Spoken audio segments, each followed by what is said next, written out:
wabarakatuh.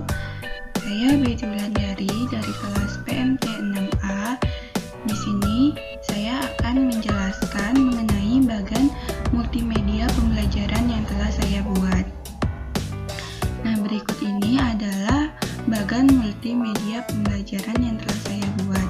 Di sini saya akan menjelaskan multimedia pembelajaran, yaitu tentang makna multimedia sebelum dan sesudah tahun 1980. Lalu saya juga akan menjelaskan apa manfaat multimedia, apa komponen multimedia, dan apa saja pembagian multimedia berdasarkan penyajian. Nah, langsung saja yang pertama itu saya akan menjelaskan tentang makna multimedia. Nah, makna multimedia ini yang pertama itu sebelum tahun 1980, yaitu kumpulan dari berbagai peralatan media yang berbeda yang digunakan untuk menyajikan materi pelajaran, misalnya tulisan, grafik, gambar dalam kertas karton yang ditempel ke dinding.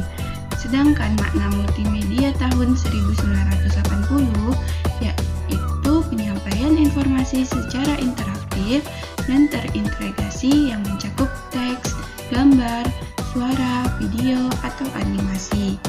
Nah, yang selanjutnya, apa itu manfaat multimedia? Nah, manfaat multimedia itu diantaranya yaitu memperbesar benda kecil yang tidak tangkap oleh mata atau memperkecil benda yang sangat besar yang tidak mungkin dihadirkan di sekolah.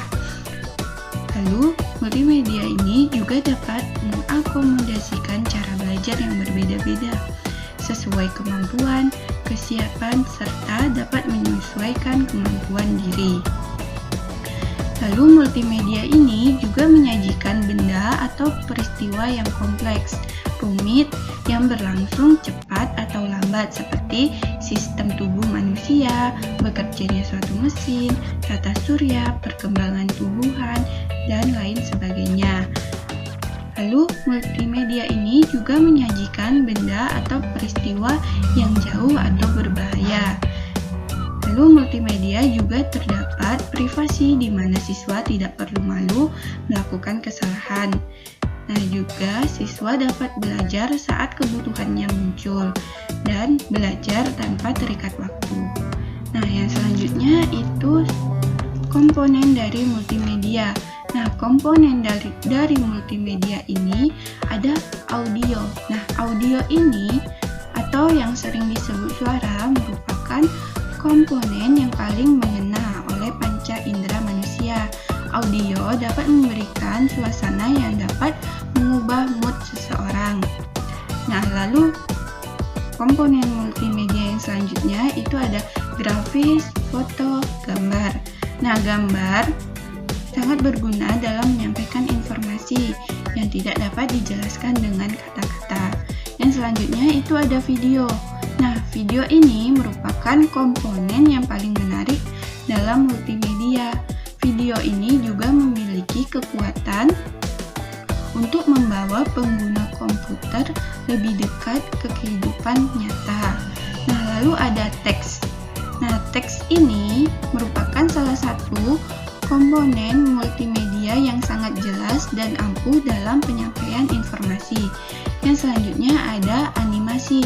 Nah, animasi ini merupakan komponen multimedia yang dapat membuat suatu gambar atau tulisan terlihat lebih hidup dengan menampilkan potongan-potongan gambar yang bergantian secara cepat. Nah, yang selanjutnya itu ada pembagian multimedia berdasarkan penyajian.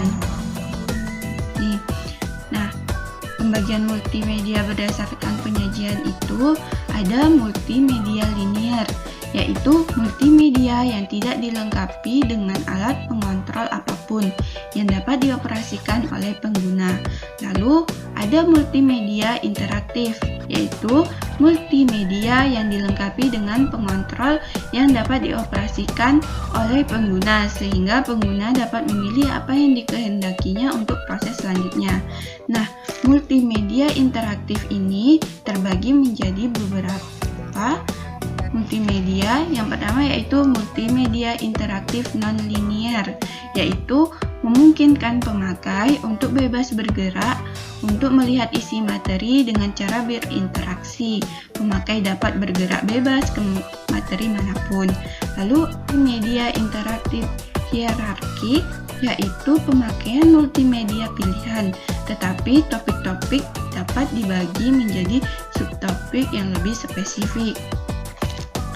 Lalu heuristik multimedia interaktif, yaitu dari segi konten didesain untuk mengatasi keterbatasan ruang, jarak, dan statisnya model media konvensional. Karakteristik multimedia interaktif juga harus memberikan kontrol sepenuhnya pada pengguna untuk menghentikan, mencatat hal penting, memutar ulang bagian yang belum dipahami. Lalu juga bersifat mandiri, dalam artian produk tersebut dijalankan berbasis komputer sebagai titik pusat dalam proses pembelajaran. Interaktif memberi kesempatan berinteraksi langsung dengan media dengan bantuan keyboard, mouse, sentuhan pada layar, atau berbentuk lainnya. Lalu ada strategi penyajian multimedia. Yang pertama itu ada simulasi. Nah, simulasi ini bertujuan untuk memberikan pengalaman belajar yang lebih konkret melalui penciptaan tiruan-tiruan bentuk pengalaman yang mendekati suasana sebenarnya dan berlangsung dalam suasana tanpa resiko. Lalu ada games. Nah, games ini bertujuan untuk menyediakan suasana atau lingkungan yang memberikan fasilitas belajar yang menambah kemampuan peserta didik. Nah, yang selanjutnya ada drills. Drill ini terdiri dari tampilan dari sebuah pertanyaan atau masalah, penerima respon dari pengguna, pemeriksaan jawaban, dan dilanjutkan dengan pertanyaan lainnya berdasarkan kebenaran jawaban. Jenis ini tidak menampilkan suatu instruksi, tetapi hanya mempraktekkan konsep yang sudah ada. Jadi, jenis ini merupakan bagian dari testing. Yaitu ada tutorial. Nah, tutorial ini merupakan jenis yang melibatkan presentasi informasi. Tutorial secara khusus terdiri dari diskusi mengenai konsep atau prosedur dengan pertanyaan bagian demi bagian atau kuis pada akhir presentasi. Nah, yang selanjutnya itu level interaktif. Nah, level interaktif ini yang pertama ada navigasi video, navigasi audio, kontrol animasi. Ada juga navigasi halaman, kontrol menu atau link, ada hypermap, respon feedback, drag and drop, kontrol game, dan kontrol simulasi. Nah, itu tadilah penjelasan mengenai bagan multimedia pembelajaran yang telah saya buat. Apabila terdapat kesalahan dan kekurangan, saya mohon maaf. Saya akhiri. Assalamualaikum warahmatullahi wabarakatuh.